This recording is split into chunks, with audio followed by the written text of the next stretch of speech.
வணக்கம் வணக்கம் வணக்கம். நான் தான் உங்கள் அட்லாண்டா கணேஷ் வந்துவிட்டேன் ஒரு புது கதையை சொல்வதற்காக. அன்பும் பண்பும் அறிவும் நிறைந்த உயிருக்குயிரான ரசிகர்களே, நேயர்களே, இந்த கதையுடைய டைட்டில் சந்தேகம் என்னும் ஒரு சரக்கு. அதான் டைட்டில், சந்தேகம் என்னும் ஒரு சரக்கு. ஓகே, 4 குட் ஃப்ரெண்ட்ஸு சென்னையில் அடையார் ஏரியாவில் 4 பேரும் பக்கத்து தெருவில் வசிக்கிறாங்க.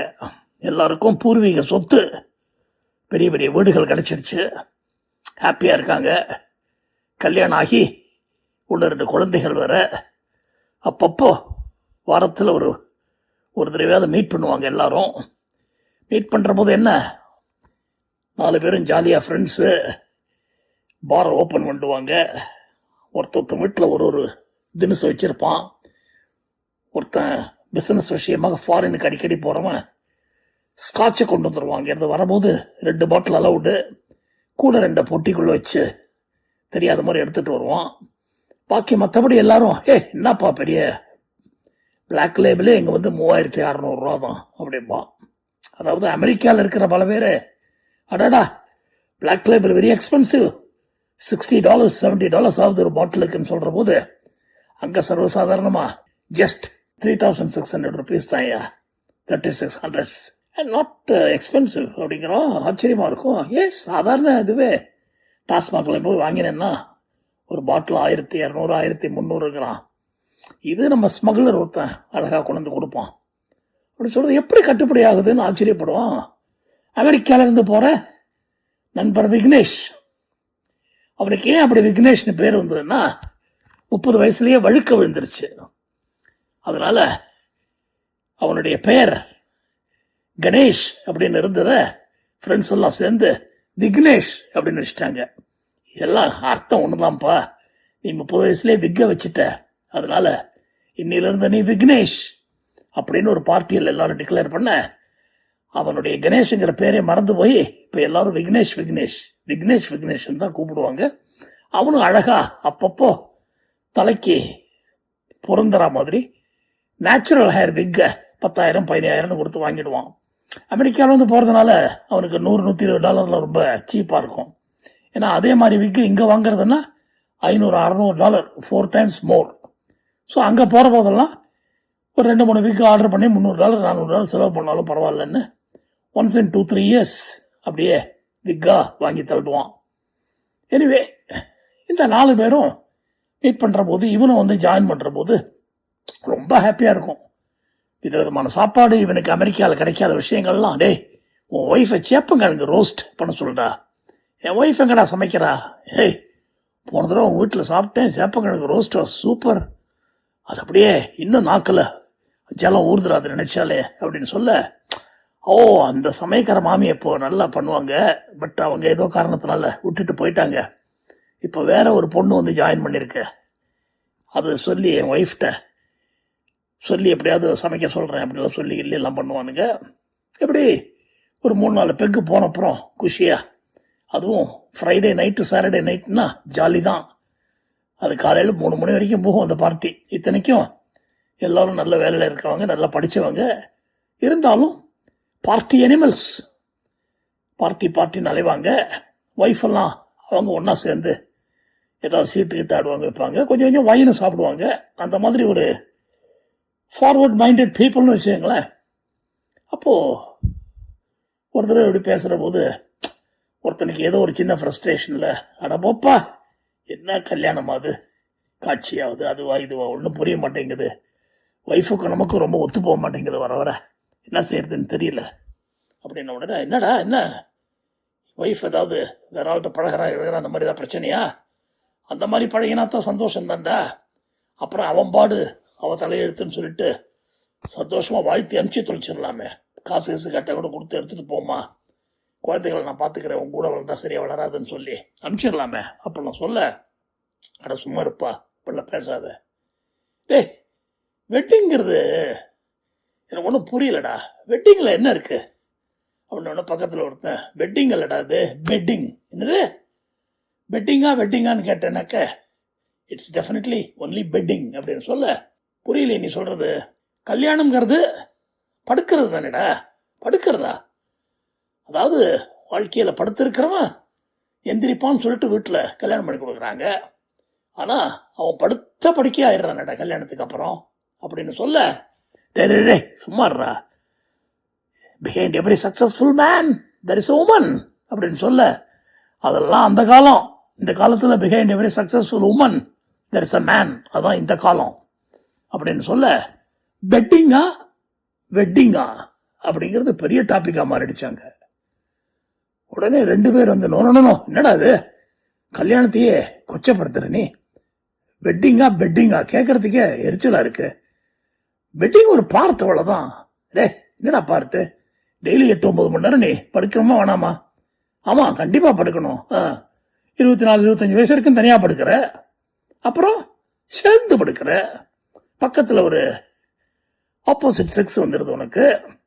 அப்போ தூக்கம் குறைஞ்சாலும் பரவாயில்லன்னு சொல்லிட்டு 8-9 மணி நேரம் தூங்குற இடத்துல ஒரு 6 மணி நேரம் தான் தூங்குற, பாக்கி 3 மணி நேரம் விளையாட்டு பிள்ளையா இருக்கீங்க. அப்படி இருக்கிற போது சந்ததி வளர ஆரம்பிச்சிடுது. அதுக்கப்புறம் அந்த கவலையில் மறுபடி தூக்கம் குறையுது. போக போக போக 8-9 மணி நேரம் தூங்கினவனுங்களாம் இன்னைக்கு 3-4 மணி நேரம் கூட தூங்க முடியல. பிகாஸ் இந்த செலவு, அந்த செலவு, அது இது, பையனுக்கு காலேஜ் செலவு, பொண்ணுக்கு படிக்கிற செலவு, கல்யாண செலவு, எவ்வளோ செலவுகள் வருது அப்பப்பப்பப்பா. ஸோ இந்த பெட்டிங் இல்லைன்னு சொன்னால் பல கஷ்டங்கள் இருக்காது தெரியுமா அப்படின்னு சொல்ல, அதுக்காக தான் இப்போ ஜப்பான்லாம் யாருமே கல்யாணமே பண்ணிக்கிறது கிடையாது. கிட்ஸ் பாப்புலேஷனே ரொம்ப குறைஞ்சி போச்சான். ரொம்ப கவலைப்படுறாங்க கவர்மெண்ட்டு கவலைப்படுவான், அவனுக்கு என்ன. பட் அங்கே இருக்கிற மக்களுக்கு தானே இந்த கஷ்டம் புரியும் அப்படி சொல்ல, என்ன இருந்தாலும் பெட்டிங்னு சொல்கிறது கொஞ்சம் கொச்சையாக இருக்குடா அப்படின்னு சொல்ல, என்ன கொச்சையாக இருக்குது? இப்போது பொம்பளைங்களுக்கு அழகு சாதனங்கள்லாம் விற்குது போகுது. அவங்க அழகாக இருக்கணுங்கிறதுக்காக தானே இதெல்லாம் பண்ணிக்கிறாங்க. அழகாக இருந்துக்கிட்டு என்ன பண்ணணும், ரூமுக்குள்ளேயே அடைஞ்சு கிடக்காங்களா? புருஷனுக்கு மட்டும்தான் அழகாக காட்டுவேன்னு சொல்கிறாங்களா? எல்லாம் விதவிதமாக ட்ரெஸ்ஸை போட்டுக்கிட்டு, விதவிதமாக மேக்கப் போட்டுக்கிட்டு, விதவிதமாக எல்லாத்தையும் செஞ்சுக்கிட்டு தெருவில் அலையுதுங்க. முக்கால்வாசி பொம்பளைங்களுக்கு பின்னாடி முதுகு ஒரு டிவி ஸ்க்ரீன் மாதிரி இருக்குது. இப்போது மொட்டைக்கை ஜாக்கெட்லாம் அந்த காலத்துலேயே பாப்புலரு, இப்போ ரொம்ப பாப்புலர் ஆகி போச்சு. அண்டு ஜாக்கெட் போடுறாங்களா இல்லையான்னு தெரிய மாட்டேங்குது. போட்டாலும் அதை மறைக்கிறது கிடையாது. கேட்டால் அவன் என்னை மறைச்சான், இவன் என்னை மறைச்சாங்குது. ஏன் மறைக்க மாட்டான்? நான் என் இஷ்டத்துக்கு ட்ரெஸ் பண்ணுவேன், நீ ஏன் பார்க்குற அப்படின்னு கேள்வி வேற. அவுத்து போட்டு ஆடினாக்க பார்க்காம இருப்பாங்களா? இது என்ன அநியாயமாக இருக்கு அப்படின்னு சொல்ல. இப்போ என்ன சொல்ல வர நீ? இதை பாரு, ஒரு பொண்ணு ஹஸ்பண்டுக்கு தலையிலேருந்து கால் வரைக்கும் பார்க்கறதுக்கு அனுமதி கொடுக்குற ஒரே காரணம், பார்க்கறதுக்கு மட்டுமல்ல, பக்கத்தில் படுக்கிறதுக்கு, மற்ற பல விஷயங்களுக்கு அனுமதி கொடுக்குற ஒரே காரணத்தினால தான் இந்த கல்யாணம்ங்கிறதே வந்து ஒரு 40-50 வருஷம் நினைச்சு நிற்குது. இல்லாமல் இருந்தால் ஒரு நாள் கூட அது போகாது. நீ சொன்ன யாராவது ஒரு ஆணும் பெண்ணும் நெருங்கி பழகாம பார்த்தவுடன் காதல் கண்டவுடன் காதல்ங்கிறங்களே, அவங்க லைஃப் அப்படியே பார்த்துக்கிட்டே போயிருக்கா? நோ. தொடுதல், தீண்டுதல், சீண்டுதல் இதெல்லாம் இருந்து ஒருத்தருக்கு ஒருத்தர் அணைச்சிக்கிட்டு வாழ்ந்தாதான் அவங்க ரொம்ப வருஷம் வாழ முடியுமே தவிர, நடுவில் சண்டை பூசல் கொஞ்சம் வரலாம், இருந்தாலும் அதெல்லாம் மீறி இது இல்லாமல் ஒரு ஆணும் பெண்ணும் சேர்ந்து வாழ முடியுமா முடியாத யோசிச்சு சொல்லுங்கடா அப்படின்னு சொல்ல, எல்லாரும் திரு முழிக்க. ஸோ அந்த பார்ட்டி அப்படியாக ரொம்ப நேரம் இந்த டாப்பிக்லேயே ஓடி ஒரு மாதிரி அவங்க வீட்டில் சாப்பாடெல்லாம் முடிச்சுக்கிடுச்சு. ரொம்ப லேட் சாப்பாடு. அந்த ஒய்ஃபும் பாவம் பொறுமையாக எல்லாத்தையும் கொண்டு வந்து டைனிங் டேபிளில் வச்சு இவங்கெல்லாம் உபசரித்து அவங்க எல்லோரும் சாப்பிட்டு கிளம்பி போக, அங்கே சமையல் செய்கிற பொண்ணுக்கு எக்கச்சக்க வேலை. எல்லாத்தையும் கிளீனிங் அதெல்லாம் பண்ணிவிட்டு பாவம் அந்த பொண்ணு படுக்க கிட்டத்தட்ட 4 மணி. பட் என்ன இருந்தாலும் உடனே 7 மணிக்கெல்லாம் எழுந்து மற்ற வேலைகளை செய்யணுமே இந்த பொண்ணு பாவம். கண்ணுக்கு கொஞ்சம் பார்க்கறதுக்கு பளிச்சுன்னு இருக்கிற ஒரு பொண்ணு. இப்போது அந்த பொண்ணு வந்ததுலேருந்தே வீட்டில் ஒரு சின்ன பிரச்சனை. அவருடைய ஹஸ்பண்ட் மணி அப்பப்போ அந்த பொண்ணுக்கு ஹெல்ப் பண்ண போயிடுறான். அதாவது அவங்களுக்கு ஒரு குழந்தை வேறு இருக்குது. அந்த ஒய்ஃப் பாவம் நல்லவ தான், இருந்தாலும் ஏன் இப்படி போய் அந்த பொண்ணுக்கிட்ட ஈஷிக்கிறான் தன் புருஷன் அப்படின்னு ஒரு சின்ன, எல்லாருக்கும் வர, என்ன முக்கியமாக பொம்பளைகளுக்கு வர சந்தேகம் அவளுக்கும் வர, இவன் ஐயோ பாவம் 16 வயசு தான் ஆகுது அந்த பொண்ணுக்கு, கொஞ்சம் ஹெல்ப் பண்ணுறேன், நம்ம வீட்டு விஷயங்கள்லாம் சொல்லிக் கொடுக்குறேன், நான் சொல்லிக் கொடுக்க மாட்டேனா அப்படின்னு அவ கேட்க, இல்லை நீ கொடுப்ப, இருந்தாலும் என் பங்குக்கு நானும் சரி சரி போய் வேலையை பாருங்கள் நான் சொல்லி கொடுத்துக்கிறேன்னு சொல்லிட்டு, இல்லை அந்த மாமி இருந்த வரைக்கும் எல்லாம் பர்ஃபெக்டாக இருந்தது, மாமி போனப்புறம் இந்த பொண்ணு புதுசு, கொஞ்சம் ட்ரைனிங் கொடுக்கணும் இல்லையா, அதெல்லாம் நான் கொடுத்துக்கிறேன் நீங்கள் போங்க அப்படின்னு கட் பண்ணி விடுவேன். இப்படியாக ஒய்ஃபுக்கு ஒரு சின்ன சந்தேகம் மனசில் துளிர்க்க ஆரம்பிக்குது. என்னடா இது, புருஷன் இந்த பொண்ணுக்கிட்ட கொஞ்சம் நெருங்கிறதுக்கு ட்ரை பண்ணுறானேன்னு. அதே நேரத்தில் அவள் ஹஸ்பண்ட் மணிக்கு ஒய்ஃப் மேலே பெரிய சந்தேகம், சின்ன சந்தேகம் இல்லை. அவன் ஒய்ஃபுடைய மாமா பையன் ஒருத்தன் வாரத்துக்கு 3 நாள் வந்துடுவான் வீட்டுக்கு. முக்கியமாக இவன் இல்லாத போது தான் அந்த பையன் வருவான். அது ஒரு பெரிய சந்தேகத்தை கலப்ப ஆரம்பிச்சிருச்சு இவனுக்கு. ஆரம்பத்தில் ரொம்ப கவலைப்படலாமா, பட் இருந்தாலும் ஏன் அவன் இல்லாத போது தான் வரான், நம்ம வீட்டில் இல்லாத போது இந்த பையனுக்கு என்ன வேலை, இங்கே வந்து 2-3 ஹவர்ஸ் இருக்கான், இவ்வளோ அதை என்கரேஜ் பண்ணுறான்னா ஏதோ சம்திங் இஸ் கோயிங் ஆன் அப்படிங்கிற மாதிரி ஒரு டவுட்டு வர வர அப்படியே வேரூன்றி மரம் போல வளர ஆரம்பிச்சிருது. அதில் தான் போன தடவை பார்ட்டியும் போது நைஸாக ஒரு பிட்டை போட்டு வச்சான், அட போப்பா எனக்கு ஒய்ஃபுக்கு ஒத்து போக மாட்டேங்குதுன்னு.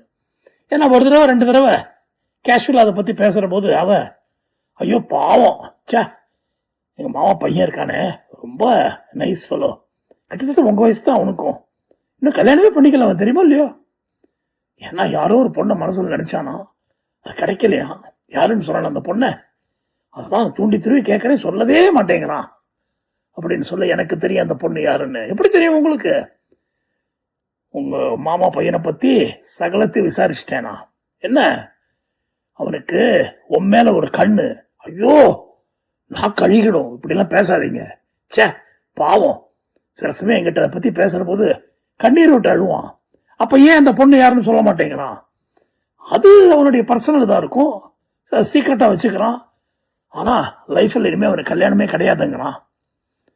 அப்படின்னு உடனே என்னதான் பண்ணி துவைக்க போகிறானா, சாமியாரை போய் துறை சொல்லி ஏன் இங்கே வந்து கழுத்த இருக்கிறான், ஏன் அவன் ஏதோ மன அமைதிக்காக இந்த வீட்டுக்கு வந்துட்டு போனால் உங்களுக்கே அது பிடிக்கல, சே ரொம்ப செல்ஃபிஷாக இருக்கீங்க அப்படின்னு சொல்ல, அவன் சொல்லியிருக்கான் அந்த பொண்ணு எப்படியும் என்னை தேடி வரும், அந்த நேரத்தில் அவளை நான் டெஃபினட்டாக ரீமேரேஜ் பண்ணிப்பேன். ரீமேரேஜா, அந்த பொண்ணோட கழுத்தில் 2வது தாலியை நான் கட்டுவேங்கிறான்.